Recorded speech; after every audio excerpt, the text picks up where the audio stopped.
पिशाचिनी का प्यार। मनोज और प्रेरणा की शादी को अभी 1 साल ही हुआ था। मनोज एक कारखाने में काम करता था, प्रेरणा घर संभालती थी। एक दिन मनोज शाम को घर आया तो प्रेरणा ने कहा, सुनो जी, आज घर का सामान लेने जाना है। यह सुनकर मनोज बोला, ठीक है, तुम चाय बना लो, पीकर चलते हैं। प्रेरणा चाय बना कर लाई। दोनों चाय पीकर सामान लेने निकल पड़े। अंधेरा हो गया था।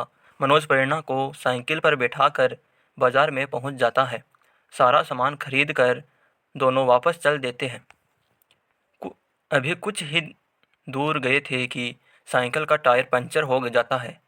दोनों साइकिल से उतरकर पैदल चलने लगते हैं। सर्दी का समय था। रात को पूरा रास्ता सुनसान पड़ा था। प्रेरणा ने कहा, मनोज, मुझे डर लग रहा है। यहाँ कोई भी नहीं है और हमारी साइकिल भी पंचर हो गई है। प्रेरणा की बात सुनकर मनोज हंसने लगा। अरे तो क्या हुआ? तुम तो बेकार में ही डर रही हो। मैं हूँ तुम्हारे साथ, डरो मत। आगे एक पंचर बनाने वाले की दुकान है। आगे वहाँ पंचर लगवा कर जल्दी घर पहुँच जाएंगे। दोनों तेज तेज कदमों से आगे बढ़ रहे थे। अचानक प्रेरणा के बालों पास से एक तेज हवा का झोंका गुजर जाता है, जिससे प्रेरणा रुक कर इधर उधर देखने लगती है। मनोज उसे देख कर कहता है, क्या हुआ, रुक कैसे गई? जल्दी चलो। प्रेरणा मनोज का हाथ कस कर पकड़ लेती है। मनोज, यहाँ कोई है। अभी अभी मुझे ऐसे लगा जैसे मेरे पीछे से कोई मुझे छू कर निकला है। मनोज इधर उधर देखता है लेकिन उसे कोई नज़र नहीं आता। वह कहता है, प्रेरणा, कोई नहीं है, चलो। दोनों तेजी से कदम बढ़ा रहे थे, तभी उन्हें कुछ आवाज़ें सुनाई देने लगती है।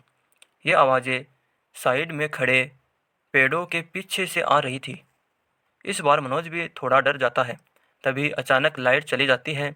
स्ट्रीट लाइट बंद होते ही चारों ओर घना अंधेरा पसर जाता है। प्रेरणा की दो चीख निकल जाती है। वह हाथ से ठठोल कर मनोज का हाथ पकड़ने की कोशिश करती है, लेकिन उसे मनोज कहीं दिखाई नहीं देता।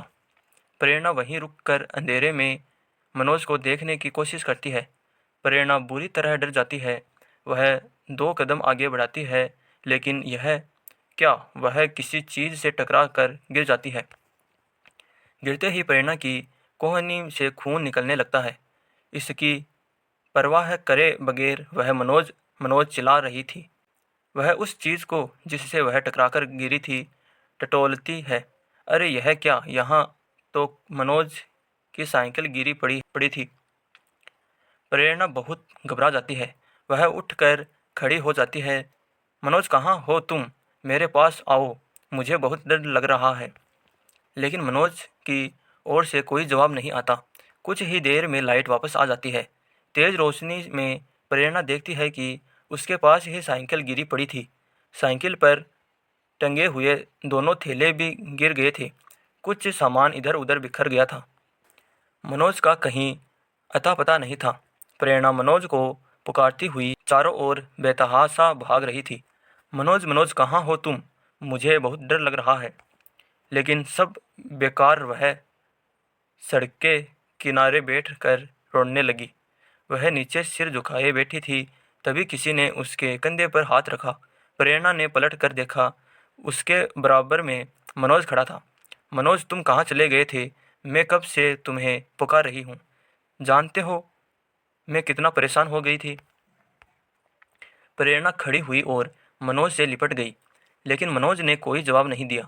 उसने प्रेरणा को अपने से अलग किया और बोला, चलो घर चलते हैं। मनोज ने साइकिल को सीधा किया, उस पर बचे हुए सामान का थैला टाँका और घर की ओर चल दिया। प्रेरणा को उसका व्यवहार कुछ बदला हुआ नजर आ रहा था। प्रेरणा उसके पीछे पीछे चल रही थी। प्रेरणा के मन में कई सवाल उमड़ रहे थे। मनोज कहाँ गया था? वह इतने गुस्से में क्यों है? उसने मुझसे अच्छे से बात भी नहीं की और अब वह किसी बात का जवाब भी नहीं दे रहा है।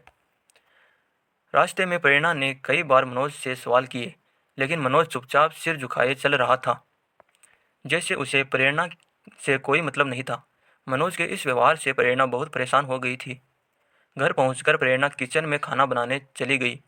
मनोज अपने कमरे में जाकर सो गया।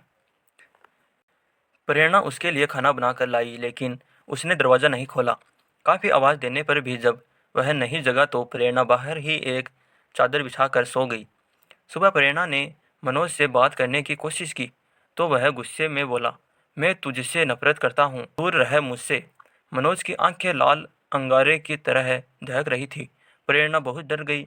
उसने कुछ नहीं कहा। मनोज अपने काम पर चला गया। धीरे धीरे मनोज का व्यवहार बदलता जा रहा था। वह घर आता, खाना खाकर चुपचाप कमरा बंद करके सो जाता।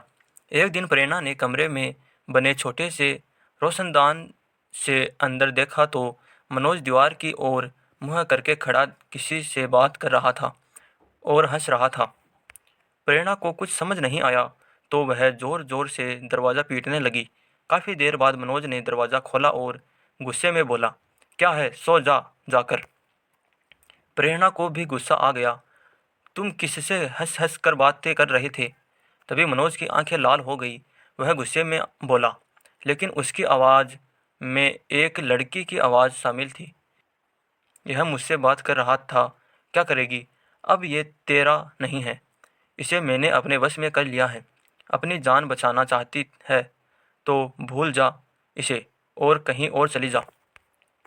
यह कहकर मनोज अंदर चला गया और जोर से दरवाज़ा बंद कर लिया। प्रेरणा बहुत डर गई। हे भगवान, इस पर तो किसी प्रेत का साया है। प्रेरणा पूरी रात रोती रही। सुबह मनोज प्रेरणा से बात किए बगैर काम पर चला गया। कुछ ही देर में दरवाजे पर दस्तक हुई। प्रेरणा ने दरवाज़ा खोला तो सामने मनोज का दोस्त पवन खड़ा था। भाभी जी, मनोज है क्या? वह कई दिन से काम पर नहीं आया।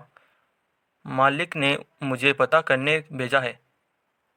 अगर कल तक वो काम पर नहीं आया तो उसे नौकरी से निकाल देंगे। प्रेरणा को गहरा धक्का लगा।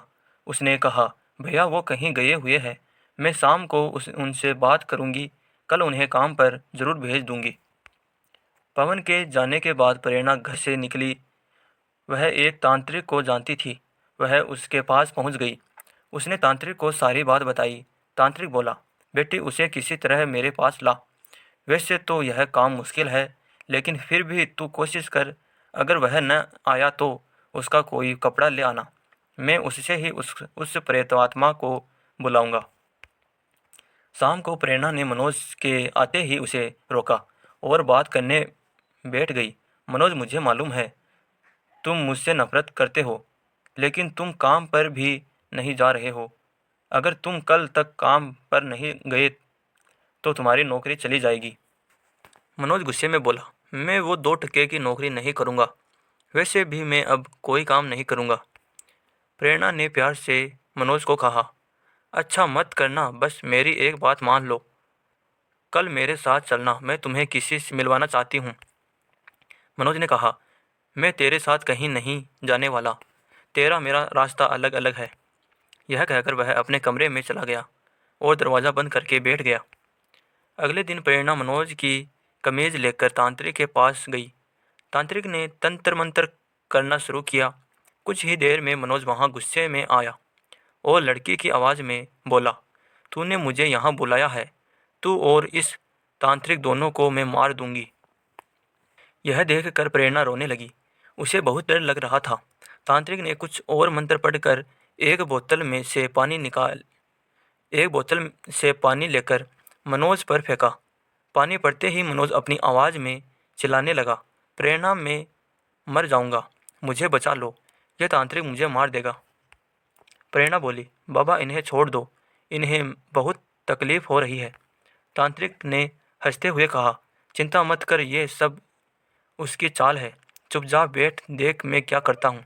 तांत्रिक आंख बंद करके मंत्र पढ़ता और फिर पानी मनोज पर फेंक देता। कुछ देर में मनोज लड़की आवाज़ में बोला, ठीक है, अभी तो मैं जा रही हूँ, लेकिन मैं इसे छोड़ूंगी नहीं। मनोज बेहोश होकर एक और लुढ़क गया। तांत्रिक बोला, जा ले जा इसे अपने घर। मैंने इसे उस पिशाचिनी की कैद से आज़ाद कर दिया, लेकिन ध्यान रखना वो फिर आएगी। पिशाचिनी इससे प्यार कर बैठी है। वो इतनी आसानी से इसका पीछा नहीं छोड़ेगी। जब भी तुझे इसका व्यवहार बदला नजर आए, तुरंत मेरे पास आ जाना। प्रेरणा ने मनोज के मुंह पर पानी के छींटे मारे। मनोज उठ गया जैसे वह किसी नींद में से जगा हो। मनोज बोला, अरे मुझे क्या हुआ था? मैं यहाँ कैसे आया? तुम रो क्यों रही हो? प्रेरणा ने कुछ नहीं कहा। वह मनोज को घर ले आई।